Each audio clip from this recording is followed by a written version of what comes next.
Mesir adalah negara yang sangat kaya akan sejarah, dan di video kali ini aku bakal transit. Dan transit selain penuh kali ini aku bakal ajak kalian jalan ke museum terbaru dan terbesar di dunia, yaitu Grand Egyptian Museum. Kalau gitu, let's go ikut aku keliling dunia. Hai guys, welcome back to my channel. Sekarang aku udah ada di Mitiga International Airport.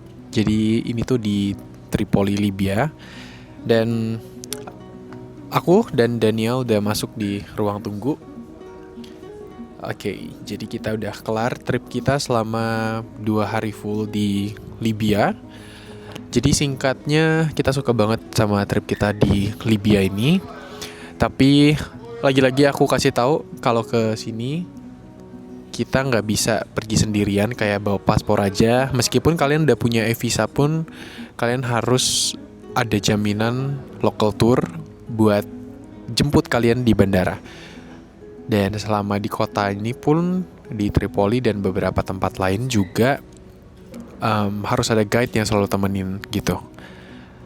Ya tapi kalau menurut kita sebenarnya kotanya tuh bagus banget dan possible banget ya buat kita jalan sendiri. Apalagi tadi malam kita sempat jalan-jalan di area yang lumayan bagus lah, kayak banyak kafe-kafe gitu. Mungkin karena beberapa tahun lalu itu sempat terjadi civil war dan lain-lain, jadi untuk make sure the safety buat kayak turis-turis yang datang gitu. Dan memang di sini dibandingkan negara-negara Afrika Utara lainnya, ini yang paling less turis. Tapi kita suka banget sama hospitality dari orang-orang lokalnya di sini karena mereka sangat-sangat welcome terhadap turis asing gitu. Oke, itu singkat cerita, dan hari ini aku bakal pergi ke Kairo. Kita bakal pergi naik Egypt Air. Ini first time aku bakal naik Egypt Air.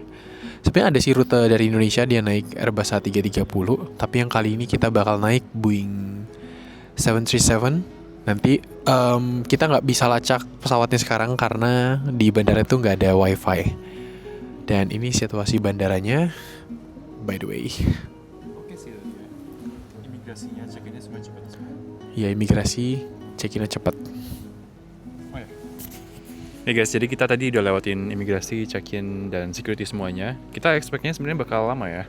Karena pengalaman kita sebelumnya di kayak Horn of Africa gitu, kayak suka agak chaotic. Dan kita juga asumsinya di Libya bakal mirip gitu juga. Tapi ternyata semuanya lancar. Dari check-in, nggak banyak tanya apa-apa, langsung ngantri cepet.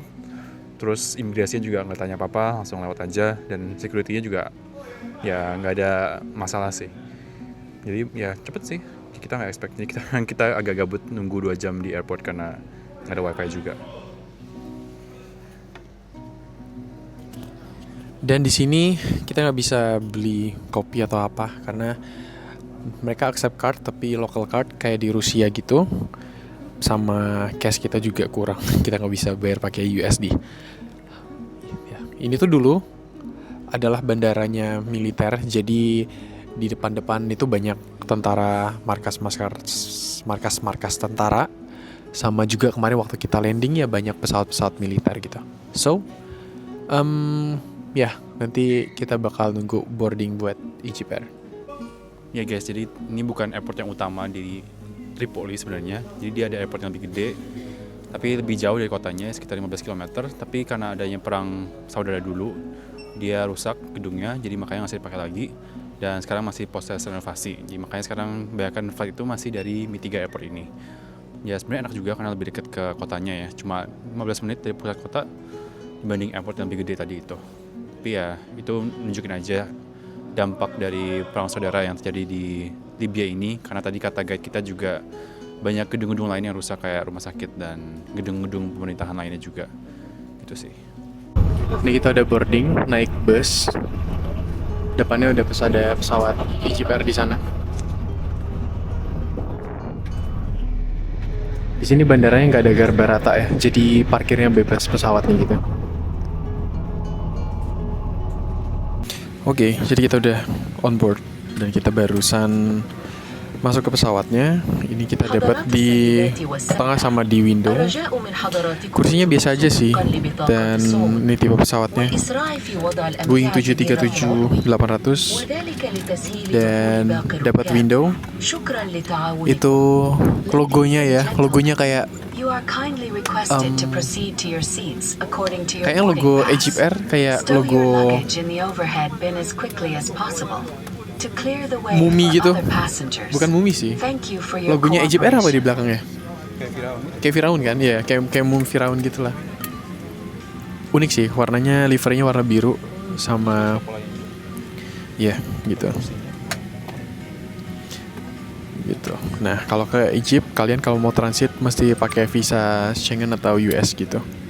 Ya ini flightnya full service jadi nanti bakal dapat makanan in flight dan penerbangan kita itu kurang lebih 2 jam buat sampai ke Kairo nanti. Di Kairo mau ngapain nggak tahu juga, kita belum tahu mau ngapain di Kairo. Terus ya kita masih agak ngantuk sih sebenarnya. By the way, ini tuh part of Star Alliance, jadi kalau kalian booking naik maskapai ini, kalian bisa masukin member Star Alliance kalian gitu. Untuk seatnya lumayan lega ya, dan ini aku bawa selimut sendiri. Ini selimut dari airline juga sih guys, dari American Airlines, dan ya pesawatnya full. Tadi di depan itu di pintunya tuh ada kayak Al-Quran gitu, kayak logonya. Terus habis itu ada business classnya lumayan banyak, kayak ada 5 row ya, jadi kayak ada 12 atau 10 seats gitu. Dan ya sebenarnya aku tuh pengen banget cobain yang dari Jakarta. Cuman kayaknya rutenya udah di discontinue karena memang peminatnya nggak terlalu banyak dan harganya juga lumayan tinggi gitu. Padahal itu baru banget rutenya tuh tahun lalu gitu. Mari kita lihat bagaimana experience penerbangannya. مع ربط حزام المقعد بشكل ثوري ثبت القناع بواسطة الرباط المطي حتى يضيق. تذكر أن تضع القناع الخاص بك أولا قبل مساعدة. عندما يطلب منكم طاقم الطائرة استعمال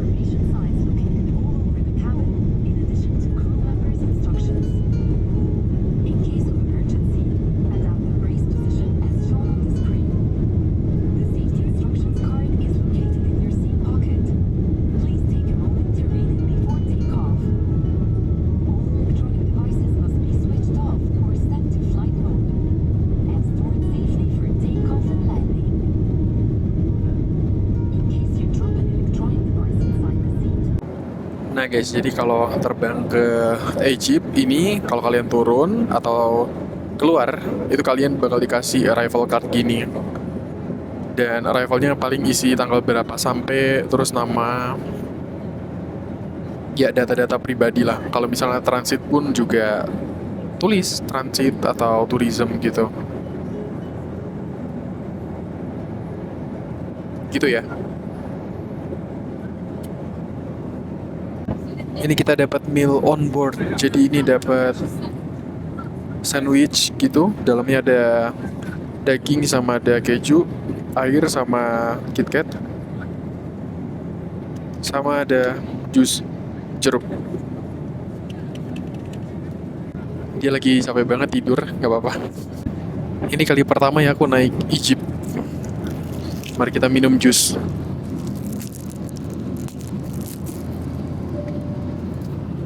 Sebenarnya not bad sih, kayak kemasannya bagus dan rotinya kelihatan enak.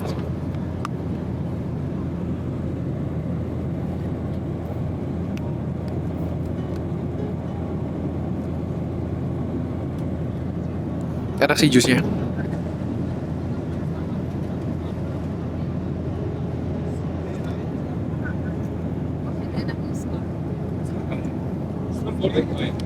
Mari kita makan.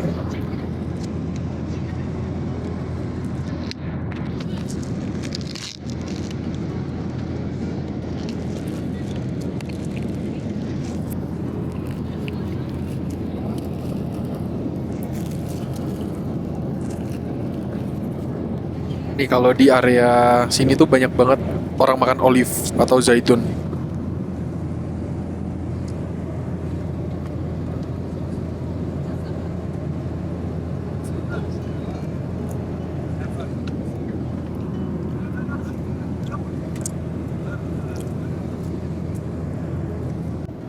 Dapat KitKat juga.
Oke, akhirnya kita sampai juga di Kairo International Airport. Ini kali kedua aku di Mesir ya. Ini kita bakal transit beberapa jam, kurang lebih 8 sampai 9 jam di sini. Ini kali kedua lu juga ya? Jadi sama ini kali kita berdua. Tapi yang pertama kita nggak bareng. Dan ya mungkin kalian udah nonton video karena aku waktu awal-awal nge-vlog itu aku videonya tuh video Mesir gitu guys. Ya welcome to the airport. Ini bawa rokok banget airportnya. Dan kuno banget sih. Ya seperti biasa, selamat datang.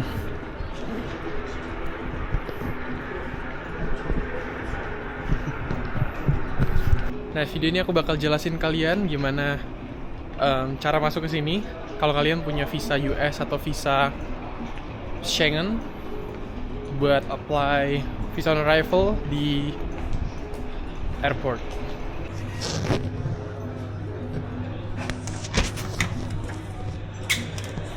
Nah, jadi kalau kalian mau visa on arrival, kalian harus punya Schengen atau US dan kalian tuh belinya di sini.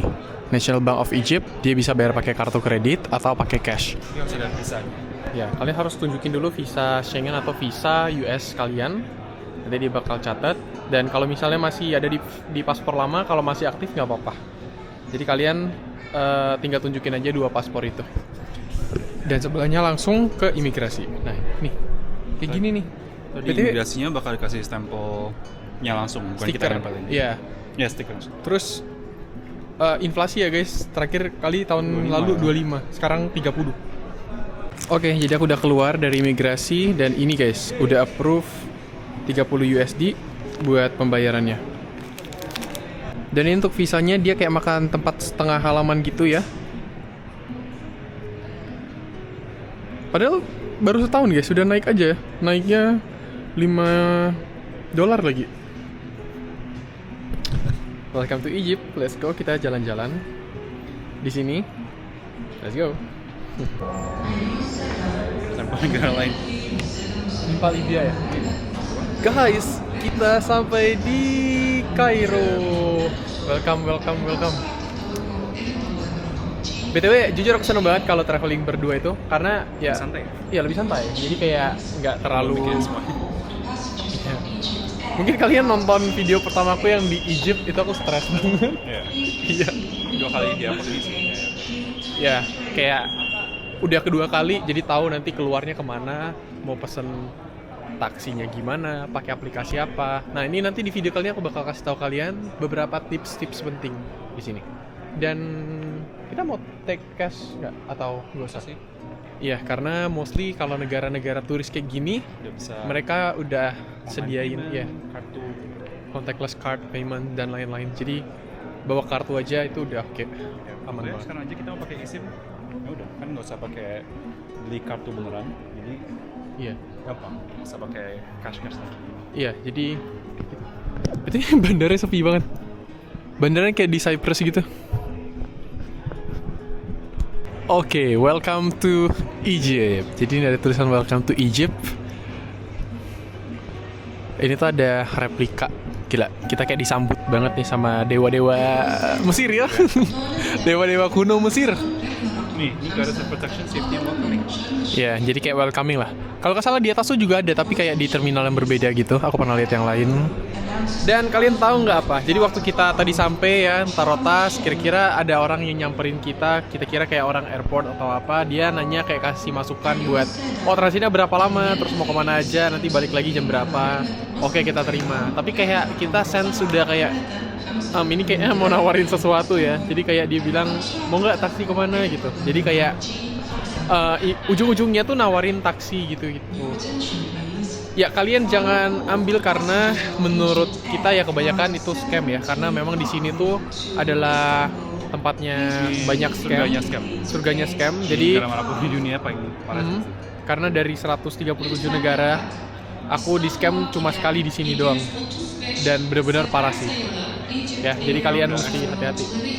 Jadi kita udah biasa, maksudnya kayak udah berdua, udah dealing sama Jadi udah biasa scammers. pun masih bisa kena juga kalau misalnya mereka pakai Iya. taktik baru yang kita nggak tahu. Iya, mereka tuh punya taktiknya tuh yang nggak bakal kalian tahu sebelumnya. Udah telat. Nggak ada di negara lain dan kayak udah telat, aduh udah terlanjur nih gue kayak udah ketangkep basah, mau nggak mau gitu loh. Intinya kalau negara-negara kayak gini, mendingan dari awal kalau ada orang yang lu nggak kenal, Tolak aja. orang yang asing, ya baik-baik aja tapi ya langsung bilang tolong aja. Iya. Enggak. Pokoknya jadi orang nggak enakan kalau di Mesir karena Jangan jadi orang gak enak kan. iya Harus belak-belakan, udah nggak mau. harus belak-belakan ya. Iya. Kalau mau marahin mereka ya boleh. Iya. Bisa. Biar kalau ada yang nyamperin lari juga nggak apa-apa. Gitu ya tipsnya. Jadi ya welcome to Egypt. Di sini pengen sih, gue pengen ngopi sih nanti. So ya kita udah nyampe di sini di Kairo.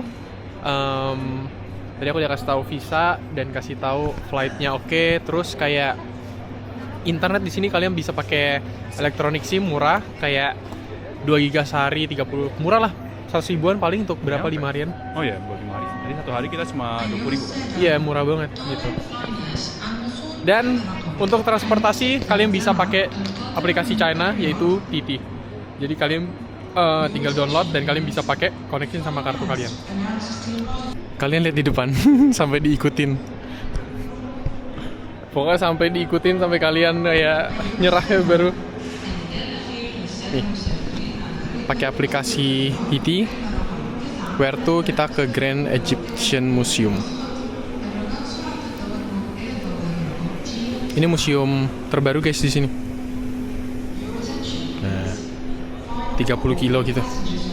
Wih, jauh banget 30 kilo tau. Memang jauh ya. Kalian bayangin ya, naik 30 kilo, naik taksi cuma 100 ribu. Murah banget. Jadi harganya tuh kayak di China persis, guys. Aplikasi China bisa dipakai di sini ya karena relasi China sama Mesir tuh sangat-sangat bagus. Gitu. Banyak ya tips kalau kalian pengen ke Mesir di video ini. Harus banget kalian terapin kalau kalian mau ke Mesir. Guys, jadi kalau kalian udah turun keluar, nah, kalian tuh cari parking lot. Jadi aku masih ingat dulu tahun lalu, aku pagi-pagi sampai subuh jam 4 pagi itu aku nyari tempat ini. Jadi cari aja Starbucks di dekat parking lot, ada tulisan BW5. Iya, ada Le Méridien. Nah, atau enggak kalau kalian bingung, nanti kalian masuk ke Le Méridien Hotel aja. Nanti pesan DT-nya tuh dari hotel sana. Nah, itu 30 kilo ya. 30 kilo itu 100 ribu doang, itu murah banget. Nih, pakai aplikasi langsung dapat orangnya. Ya, gitu. Oke, kita udah masuk di mobil. Sampai jumpa lagi. Halo guys, selamat datang lagi di vlog aku. Ini adalah episode Mesir ya. Aku udah pernah ke Mesir sebelumnya, dan di video kali ini aku bakal ajak kalian buat jalan-jalan transit ya. Karena aku bakal transit di Kairo ini sekitar kurang lebih 9 jam. Banyak banget waktu. Jadi sekarang di belakang ini ada apa? Ada piramid Giza. Look at that. Di situ ada piramid. Dan di video kali ini aku mau ajak kalian buat jalan-jalan di museum di Mesir. Jadi museum ini tuh baru tahun lalu ya, baru setahun, dan ini adalah museum arkeologi terbesar yang ada di dunia karena menyimpan peninggalan-peninggalan dari zaman Firaun. Jadi bakalan keren banget kayaknya di sini ya. Oke guys, jadi ya ini adalah locker room free ya, jadi gratis. Kita tadi kan bawa tas dan kita titipkan di sini. Bayar tiket masuk untuk kesini tuh kurang lebih sekitar 1.500 Egyptian dinar, sekitar 450 ribuan lah. Jadi kalau berdua tiketnya 1 juta gitu. Tapi ini salah satu yang Ini museum terbesar ya? terbesar di dunia yang tentang satu peradaban. Iya, kayak arkeologi tentang sejarah peradaban dari zaman-zaman Firaun. So menarik banget buat diteliti dan maksudnya buat dilihat karena ini sangat-sangat baru dan aku lihat di internet sih sangat-sangat modern gitu. Ya, dalamnya tuh kayak airport guys. Gue sebenarnya udah pernah datang sini setahun lalu, 25 Januari itu benar-benar baru buka dan masih agak kosong. Dan ya makanya sekarang pengen datang lagi karena udah pernah lihat bangunan di dalamnya kayak gimana dan bagus banget. Kayak bahkan sebelum dia lengkap artefak-artefaknya. Jadi sekarang karena udah tahu udah lengkap, ingin datang lagi. Gitu ya. Ini vibes-nya kayak lagi masuk ke Dufan kali ya. Ini ada buat on the spot tiket, cuman dia encourage buat kalian tuh bookingnya online, jadi bayar online gitu, pakai kartu kredit. Bagus banget sih ini, kayak di Timur Tengah ya. Oke, jadi lancar banget masuknya, tinggal scan QR dan gede ya ternyata. Gede banget, makanya ini museum terbesar. Dan itu juga dari kelihatan langsung ada salah satu obelisk dari zaman ancient Egypt dulu ya. Itu apa? Obelisk. Oh iya, obelisk ya. Kayak di Buenos Aires ada juga tuh. Ya, jadi sebenarnya obelisk dari Mesir itu banyak diambil dan dipindah ke negara lain. Jadi kalau kalian pernah ke Paris, itu ada di dekat di sana juga ada satu obelisk. Di London juga ada satu. Jadi sebenarnya yang diambil dari Mesir udah banyak. Iya, apalagi dari UK banyak banget dia ngambil. Banyak. Dan oh ya, ini bisa lihat gedung luarnya kayak gini guys. Jadi bisa lihat itu ada 3 segitiga, kayak semacam segitiga gitu ya. Jadi itu melambangkan 3 piramid besar yang ada di Giza. 3 piramid utama lah kalau di sini. Karena yang kita lihat di sosial media itu kan 3 utama itu doang. Yes. Padahal masih ada kecil-kecil lagi ya. piramid lain yang kecil-kecil gitu. Betul banget. Dan ya semua motif-motifnya segitiga-segitiga ya. Memang khas buat piramid di Egypt. Jadi kalau lihat di sana juga kelihatan langsung piramidnya yang 2 utama. Oke, sekarang kita udah mau deket ke gate masuknya. Jadi bisa lihat ada motif-motif hieroglifik gitu ya di bagian dekat pintunya. Jadi sebenarnya yang di dalam bentuk lingkaran itu kayak oval namanya kartush. Jadi itu sebenarnya melambangkan nama bisa Firaun ataupun orang penting lainnya gitu. Dan bisa lihat juga di atas itu ada lubang kecil. Jadi itu sebenarnya kalau misalnya lagi tanggal tertentu, misalnya lagi solstice gitu, lagi musim panas, di suatu tanggal tertentu dia bakal jatuhnya pas di patung yang ada di dalam gedung ini. Nanti kita bakal tunjukin. Nah, jadi kalau kalian tahu ada lambang mata, itu adalah simbol Ra. Itu aku main game jadi aku tahu, aku kepoin. Jadi itu kayak lambang kekuasaan, kekuatan gitulah. Lambang satu mata gitu. Tuh, yang kayak gitu. Yes, let's go, kita masuk ke dalam guys. Ada apa aja? Oke, kita lagi masuk dalam dan kita bisa lihat nama-nama dari Mesir dalam bahasa-bahasa lain. Mungkin yang kita udah kenal kayak Mesir, juga dalam bahasa lain juga banyak yang ya serupa dengan Egypt gitu ya. Kayak Egyptian. Egypton. Ini bahasa Koreanya Egypt. Blackland. Kayak di dalamnya. Wow. Gede banget ya, kayak bentuknya kayak airport gitu. Dan ini patung yang tadi gua sebut itu. Jadi tadi kita lihat di atas tadi ada kayak semacam lubang kecil gitu. Jadi sebenarnya pas lagi tanggal tertentu dia bakal jatuh, cahaya matahari bakal jatuh di wajahnya si patung Firaun ini. Jadi bakal bagus banget ya buat difotoinnya. Itu tanggal keren tertentu aja. Oke guys, ini kita udah di bagian atrium dari museum Grand Egyptian Museum ini. Itu salah satu patung yang pertama kali bakal kita lihat, yaitu patung dari Ramses II. Jadi itu patungnya diambil dari Abu Simbel, yaitu bagian selatan dari Mesir. Dan tadi aku jelasin, di sana bisa kalian lihat ada lubang. Tuh, nggak kelihatan mungkin ya, tapi ada lubang kecil banget di situ. Jadi setiap tanggal Februari 22 dan Oktober 22, cahaya matahari pas lagi sunrise itu bakal jatuh di wajah si King Ramses II ini.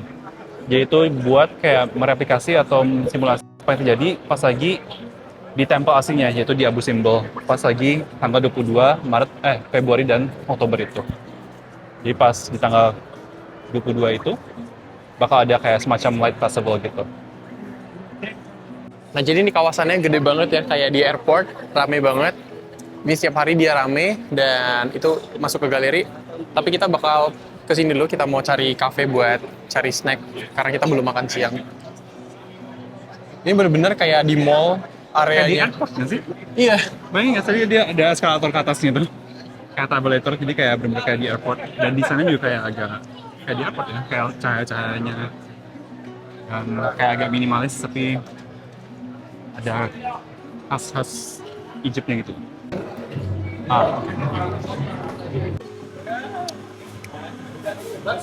Jadi kita pesan di kafe. Sini tuh banyak banget kafe ternyata.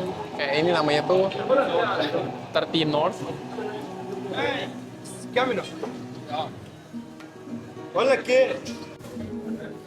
Bener-bener kayaknya kalau setengah hari full di sini tuh masih Bisa sih. enjoy banget sih. Bisa buat makan malam juga sih tadi di Iya. restoran. Kopinya oke lah, kayak cuman berapa? Ice latte cuman 50.000 kok. Jadi masih affordable. Oke sih. Oke lah. Maksudnya buat di dalam museum ya. Ya. Iya. Ice latte ya deh. Oke.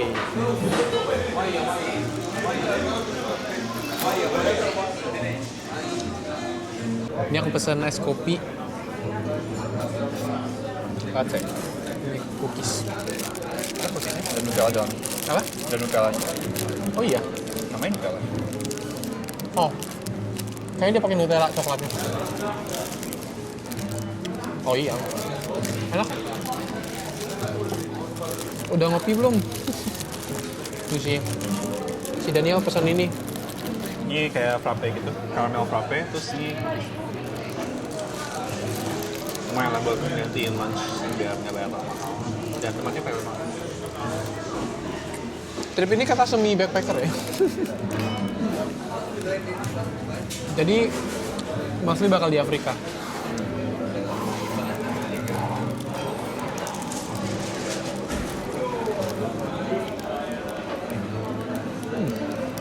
kali ini kita bakal lebih apa ya? Nggak terlalu kayak lompat-lompat banget. Jadi kita memang Lebih slow mutusin travel gitu ya. buat kita trip ini kita slow travel aja. Kita punya waktu 2 bulanan untuk kunjungin lumayan lah, belasan ya. Iya, jadi kita ya planningnya nyantai lah, kayak nggak terlalu terburu-buru gitu. Makanya tetap masih enjoy gitu loh. Nah, kalau ke museum ya, usahain buat ambil kayak maps gitu supaya kita bisa belajar dan tahu tentang sedikit sejarahnya gitu. Oke, jadi kita udah enter, masuk ke museumnya. Wow, keren banget. Jadi ada beberapa galeries, ya salah satunya kayak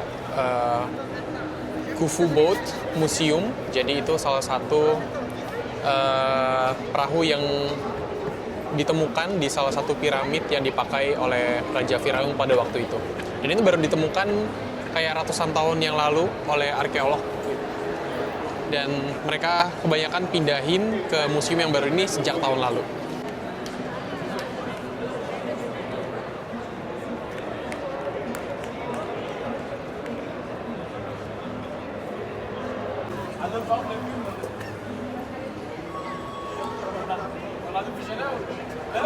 Oke, jadi di atas sini, sebelum kita masuk ke galeri sini, kita bisa ngelihat view dari piramid Giza.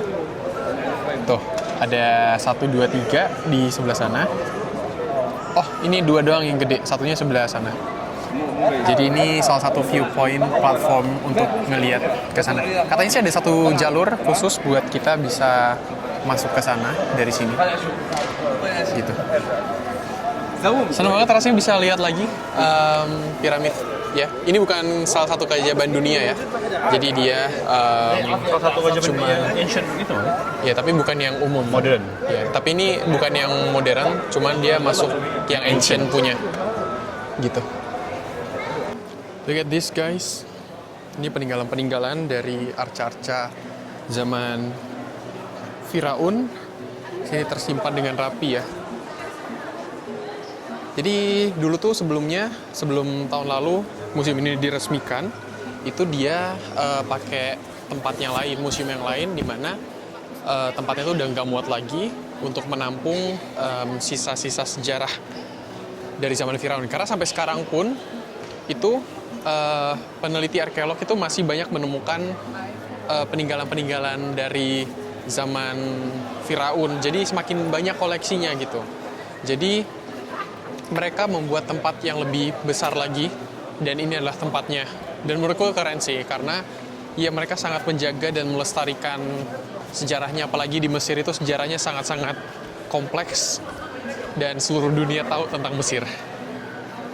Ini kita pergi ke Tutankhamun Gallery. Ini tuh salah satu galeri yang paling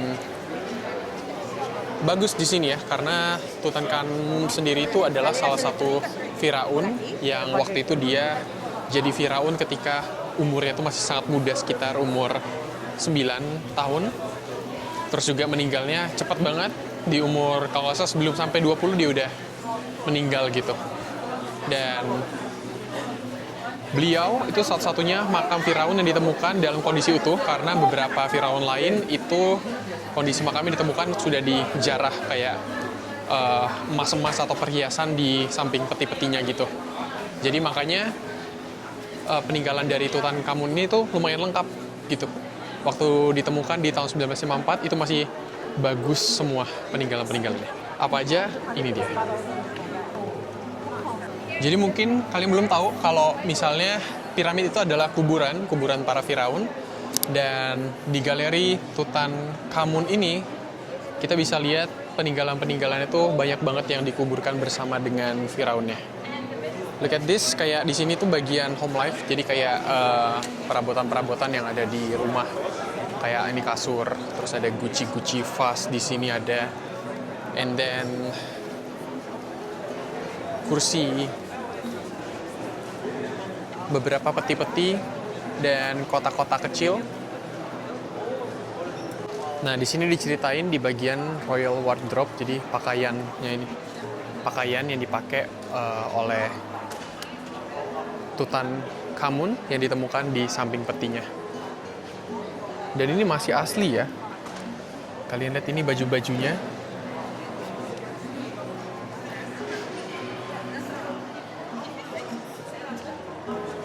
Ini semuanya masih sangat-sangat asli. Di sini dijelasin di samping makam dari Tutankhamun, di mana kan makamnya itu ketika dia tuh masih berumur kurang lebih remaja, sekitar umur 18-20 tahun, ditemukan ratusan pasang sepatu. Ya, ini sepatu-sepatu atau sendal yang dipakai sama firaun pada waktu itu. Jujur ya, ukuran kakinya gede sih. Ini kayak ukuran sepatu 45 gitu. Selain pakaiannya di sana, di sini ada menyimpan perhiasan-perhiasan yang dipakai oleh firaun Tutankhamun. Lihat. Ini beberapa kalung yang dipakai ya. Jadi kayak ada beberapa pasang kalung di sini. Ada yang warna biru, terus kayak warna-warni.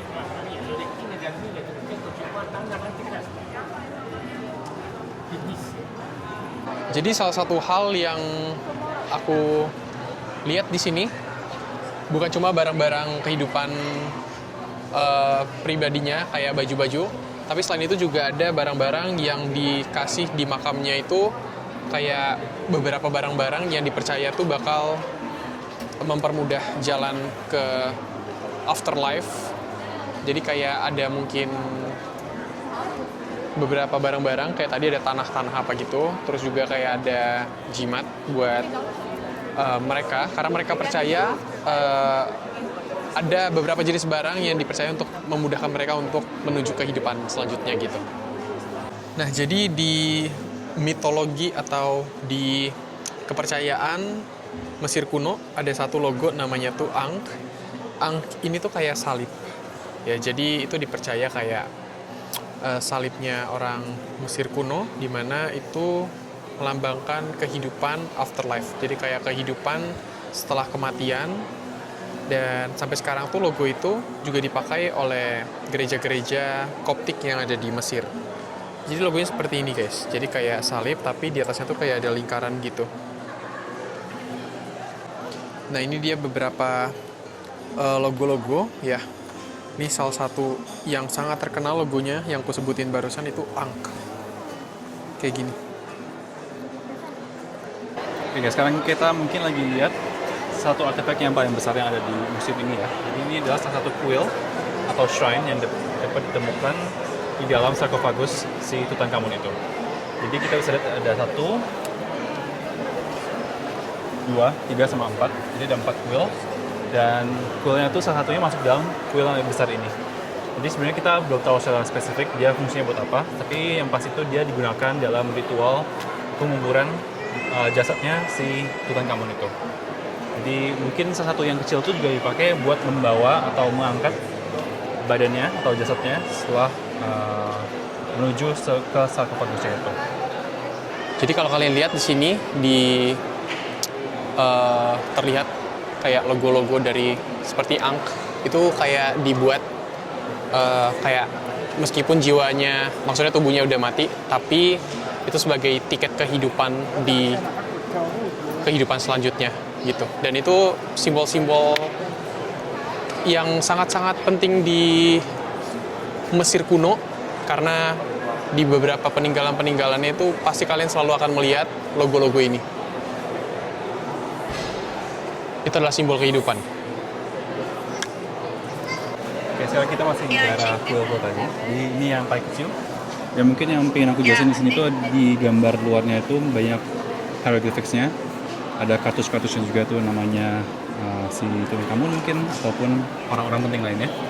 Dan yang penting di sini tuh sebenarnya ada dewa-dewa yang ditunjukin di bagian luar dari kuilnya itu. Jadi setiap dewa itu sebenarnya punya wujud yang kayak setengah manusia, setengah hewan. Jadi mungkin yang paling kanan ini dia kayak kepalanya ibis gitu, burung, macam burung. Jadi itu kalau nggak salah tuh dewa Tut. Kemudian ini mungkin ada dewa lainnya, terus ada yang khas juga itu yang Anubis. kepalanya anjing, Anubis. Dia itu dewa yang nantinya bakal melakukan judgment terhadap hati orang yang sudah mati untuk menentukan dia bakal surga atau ke neraka seperti itu. Kemudian juga ada Osiris yang kepalanya burung juga. Dan di paling ujung juga ada yang gambarnya sama lagi, si Tut itu. Oke guys, sekarang kita lagi lihat peti-peti atau coffin yang di dalamnya tuh bakal ada mumi si Tutankhamun. Jadi sebenarnya dia ada 3 peti.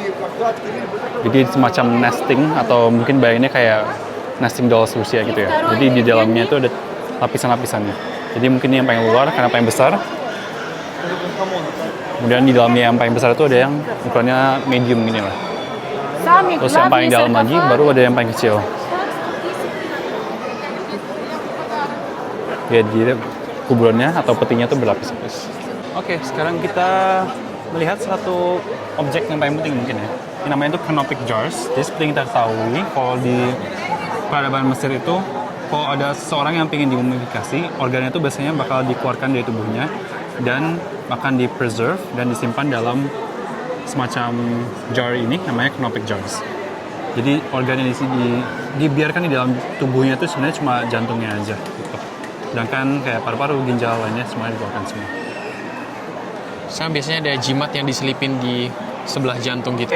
Ini bagian paling terkenal dari bagian galeri Tutankhamun ini, yaitu maskernya si Tutankhamun. Jadi mungkin kalian paling lihat juga kalau misalnya cari gambar Mesir atau kayak ancient Egypt gitu, mungkin satu gambar yang muncul tuh bakal si masker Firaun Tutankhamun itu. Jadi dia kualitasnya bagus banget, dia terbuat dari emas dan dia masih ada warna-warnanya juga dari pigmennya masih preserve sampai sekarang. Dia pun udah 3.000 tahun lebih. Ini dia tampilan dari dekat dari topeng Tutankhamun. Wah, ini udah 2000 tahun, keren banget sih. Dan itu salah satu objek yang paling banyak peminat buat dilihat di dalam galeri ini, guys. Jadi di area selatan dari Mesir itu ada satu tempat namanya Valleys of the Kings. Itu ditemukan kayak makam-makam dari para raja-raja Firaun di ribuan tahun yang lalu. Dan untuk penemuan makam Tutankhamun ini itu ditemukan di tahun 1907. Waktu itu arkeolog butuh waktu sekitar kurang lebih 7 tahun dari tanah biasa sampai dia menemukan satu tangga. Baru sampai tangga ya, belum sampai ke makamnya asli, itu 7 tahun. Dan prosesnya kayak gini, dia kasih peta gimana cara mereka, arkeolog menemukan tempat itu. Kalau kalian mau lihat tempatnya asli itu kalian bisa ke daerah bawah ya guys. Jadi kayak Luxor. Kairo. Apa nama kotanya? Luxor. Iya, Luxor. Jadi di area bawah itu kalian bisa lihat asli. Tapi kalau kalian bisa mampir ke Kairo, kalian bisa mampir ke area museum sini sih. Dan ini benar-benar lengkap dan sangat-sangat bagus udah museumnya. Dan gue katanya ini. Fakta uniknya dari Tutankhamun adalah ini adalah satu-satunya makam Firaun yang ditemukan oleh arkeolog yang masih sangat-sangat lengkap. Seperti yang aku tadi udah kasih tahu ke kalian, jadi peninggalan-peninggalannya masih banyak lah di sebelah sini, kayak gitu. Tapi pastinya tentunya semuanya dipindahin ke museum ini. Jadi kalau kalian sekarang pergi ke Luxor dan ke Valley of the Kings itu tomnya si Tutankhamun itu bakal agak kosong karena udah dipindahin ke museum semua. Tapi kalau kalian ke tom di Valley of the Kings yang lainnya itu bakal masih kelihatan lukisan-lukisan di dindingnya yang sangat-sangat cantik. Karena gue sendiri udah pernah ke Valley of the Kings, itu beberapa salah satu highlight dari kunjungan gue ke Egypt juga. Karena benar-benar lukisan-lukisan di masing-masing tomb itu buat Firaun-Firaun yang itu benar-benar bagus banget dan masih bagus warnanya. Jadi benar-benar mengesankan juga. Oke guys, sekarang kita udah balik ke main gallery dari museum ini. Jadi bagian pertama ini kita akan bahas sedikit tentang tahap-tahap dari perkembangan peradaban Mesir. Ini ada peta Sungai Nil. Jadi yang pasti kita tahu itu kalau sungai itu jadi pusat dari perkembangan peradaban Mesir. Jadi kalau kita telusuri timeline-nya, mungkin yang pertama itu adalah tahapan prehistory. Jadi itu sebelum adanya tulisan-tulisan, dan setelah itu juga ada masa pre-dynastic. Jadi itu sebelum peradaban di Mesir itu dipersatukan di bawah satu kerajaan. Nah, pas sudah mulai dynastic period, telah muncul 3 tahapan lagi. Jadi itu ada Old Kingdom, Middle Kingdom, sama New Kingdom gitu. Jadi dibagi 3. Dan yang pertama itu dia di bawah ibu kota Memphis. Jadi mungkin kalian pernah dengar kota Memphis itu ada di Amerika, tapi sebenarnya awalnya itu ada di Mesir sini. Oke, tadi aku udah sebut tahap-tahap perkembangan peradaban Mesir. Jadi sekarang kita masuk ke bagian Old Kingdom. Jadi Old Kingdom itu mungkin era yang paling terkenal ya di peradaban Mesir karena adanya piramid. Jadi piramid itu digunakan untuk kayak menutup atau menyimpan badannya si Firaun itu. Jadi perkembangan si piramid itu sebenarnya juga nggak langsung piramid kayak yang kita lihat sekarang, karena pastinya dia butuh waktu ya untuk mengembangkan teknologinya. Jadi sekarang yang kita lihat di Great Pyramid itu sebenarnya tuh tahapan yang paling akhir juga, karena udah paling besar dan menjadi salah satu wonder of the world yang kita masih ada sekarang ya. Tapi awalnya itu sebenarnya dia cuma kecil-kecil doang. Jadi awalnya mungkin cuma gundukan tanah doang yang nantinya tambah besar dan akhirnya berkembang menjadi kayak semacam step pyramid kayak gitu. Akhirnya menjadi tambah besar jadi seukuran Great Pyramid yang kita bisa lihat sekarang ini. Oke, mungkin salah satu hal paling yang memorable tentang peradaban Mesir itu adalah hieroglifik kayak gini ya. Yang mungkin teman-teman pernah lihat di museum lain ataupun mungkin di film-filmnya gitu. Jadi sebenarnya hieroglifik ini atau ukiran-ukiran baik gambar kayak gini ataupun yang lebih seperti lukisan itu, dia pasti ada artinya masing-masing. Dan biasanya itu ditemukan di tempat-tempat yang penting untuk merekam sejarah yang berhubungan dengan orang tertentu ataupun dengan tempat tertentu gitu. Ataupun juga bisa digunakan untuk menceritakan kayak mitologi-mitologi yang diceritakan pada masa Mesir kuno dahulu itu. Jadi yang ini contohnya itu ditemukan di suatu kuburan atau tomb yang mungkin dia menceritakan kehidupan orang yang dikubur itu.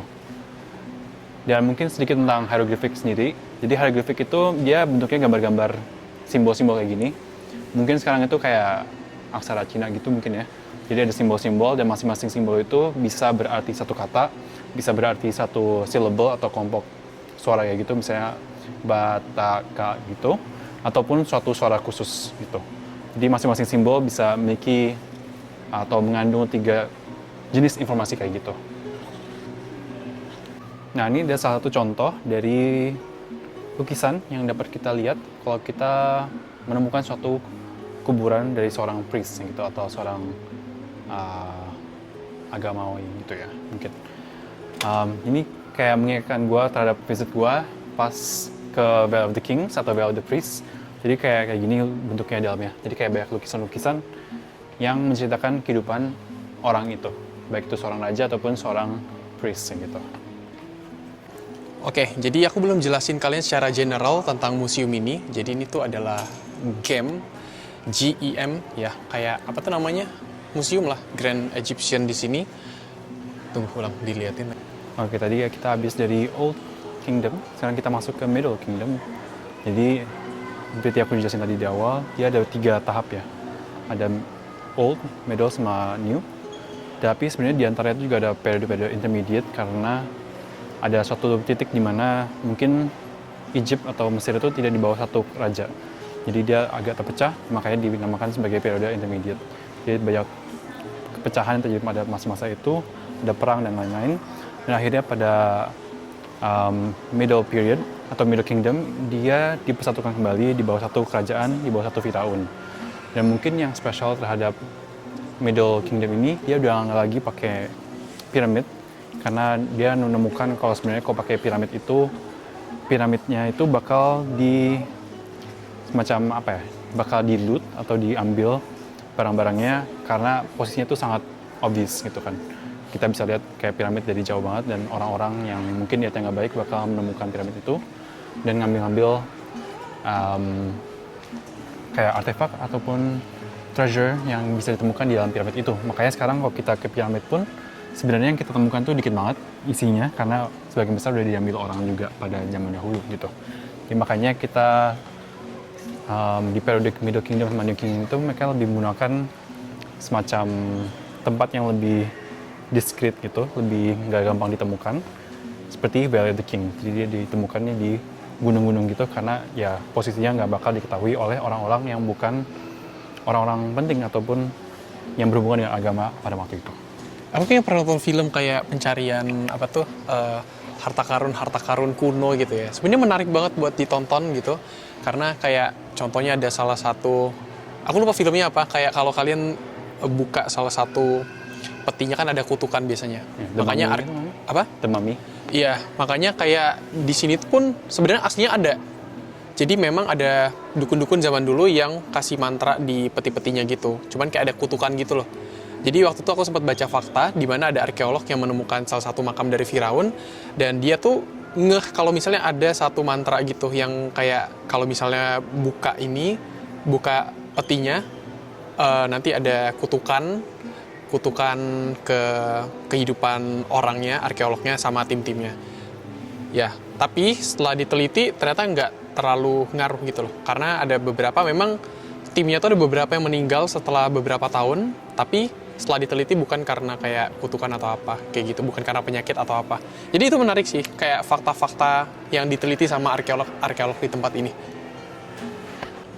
Nah, secara general, Grand Egyptian Museum ini tuh pertama kali direncanakan itu di tahun 2002, tapi peletakan batu pertamanya di tahun 2005, dan dia tuh memanggil sekitar 1.500 proposal buat arsitektur tempat ini. Dan yang menang itu yang dari Irlandia. Jadi tempat ini tuh bukan cuma arsitekturnya yang kalian lihat di awal tadi, tapi itu punya makna-makna tersendiri. Kayak ada bentuk-bentuk segitiga yang tadi udah dijelasin ya. Dan kapasitas dari museum sebelumnya di abad ke-20 itu udah nggak bisa menampung lagi dari artefak-artefak dari zaman Firaun Tutankhamun. Makanya sampai sekarang dia memperluas kapasitasnya. Dan di situ bisa menampung sekitar 100.000 artefak di tempat ini. Dan ini tuh salah satu yang paling proper, yang paling bagus di dunia. Dan buat ukuran untuk menampung artefak-artefak arkeologis dari Mesir itu sangat-sangat keren banget sih. Jadi itu sebenarnya ketika Roman Empire mulai membesar ya, mulai expand hingga akhirnya ke daerah Mesir juga. Nah, orang-orang di Mesir itu bukan meninggalkan agamanya, tapi dia mencampur agama dari Mesir kuno itu dengan agama Kristen ataupun agama-agama pagan dari Yunani maupun Roma gitu. Ya mungkin bisa lihat kita petinya berubah bentuknya ya, dari yang kayak bentuk sarkofagus yang kita sebenarnya lihat kayak gini, mungkin jadi lebih kayak yang kita lihat kalau kita ke Roma ataupun ke kayak archaeological site Romawi lainnya. Oke, jadi ada satu tempat di mana dia memamerkan papirus Jadi di sekitar ribuan tahun yang lalu, orang Mesir kuno itu mereka menggunakan papirus untuk mencatat kayak kalau misalnya ada hal-hal penting. Dan selain itu juga mereka menggunakan ini sebagai untuk menulis mantra. Jadi kalau misalnya ada yang meninggal, apalagi khususnya Firaun, jadi mereka menulis mantra seperti ini, dan itu bakal ditaruh di sebelah makamnya. Ya, jadi seperti jimat atau spell gitu. Dan ya ini ditemukan di samping dari coffins atau peti-peti dari Firaun gitu. Nah, jadi ini tuh Grand Staircase di Grand Egyptian Museum. Jadi dari bawah sampai atas, sebenarnya kalian bisa naik eskalator di sebelah. Tadi kita naik eskalator naiknya. Dan ini tuh urutan. Jadi kayak dari bawah sampai atas itu periode waktunya tuh berurutan.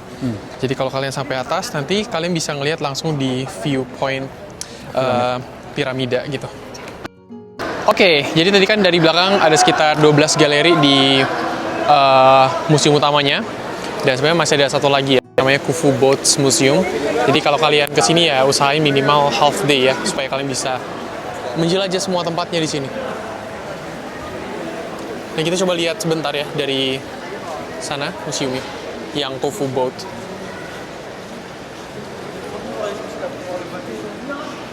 Oke, di gedung yang berbeda dari galeri tadi, di sini kita bisa melihat satu museum khusus, di mana ini dikhususkan buat Khufu Boat.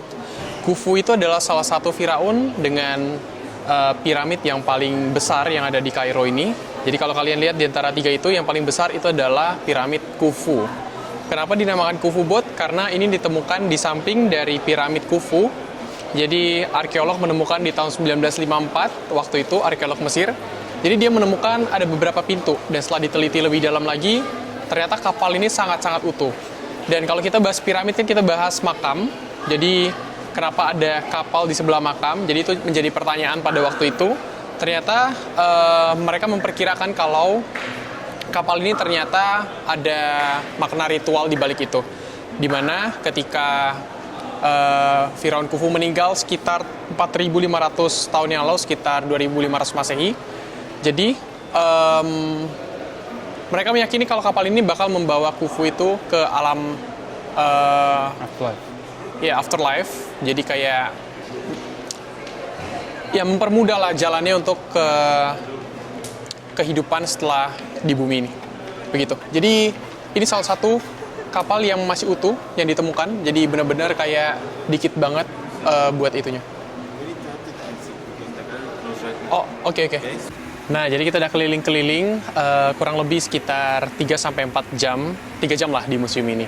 Dan tadi aku sempat berpikir kalau misalnya Firaun-Firaun yang ada di salah satu museum juga, nama museumnya itu Egyptian Civilization kalau nggak salah, kayak gitu.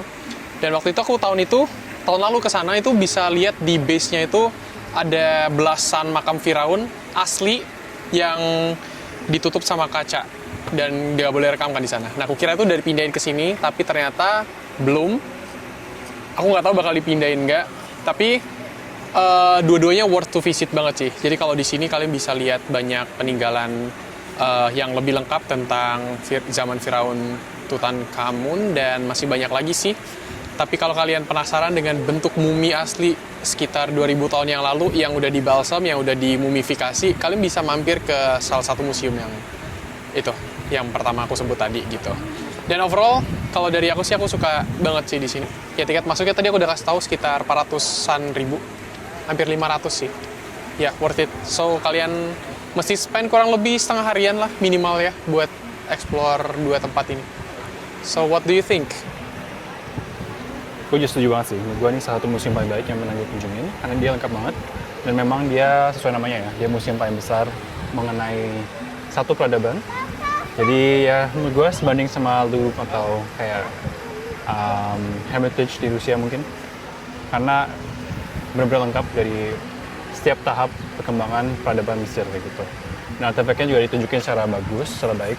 Kayak semuanya ada detail penjelasan yang lengkap. Dan gampang diikutin juga karena dia sesuai dengan timeline tadi yang gue jelasin tadi itu. Dan ya sih, daerahnya juga bagus banget. Dan bisa lihat piramid. Jadi kok kalian kayak kita gitu ya, kayak transit cuma 10 jam. Menurut gue ini salah satu tempat yang paling oke buat dikunjungin karena bisa dapat pengalaman yang cukup lengkap dan gambaran yang lengkap tentang peradaban Mesir kayak gitu. So, thank you for watching dari kita. Kita keliling-keliling museum ini. Hope you enjoy it. Bye-bye. Bye.